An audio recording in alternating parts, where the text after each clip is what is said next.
Relax. This method is safe, legal, and doesn't require jailbreak. How to download TikTok videos without watermark on iPhone. So, use a website downloader.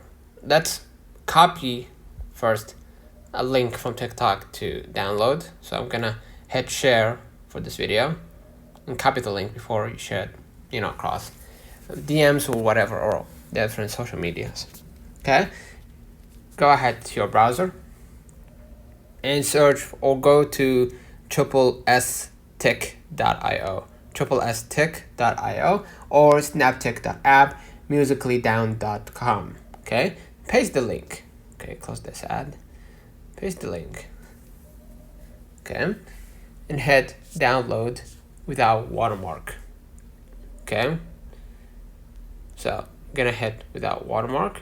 Just double click to confirm. It will save to your downloads folder, and you can move it to photos manually.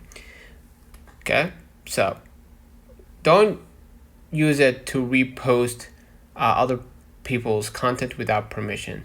TikTok hates that.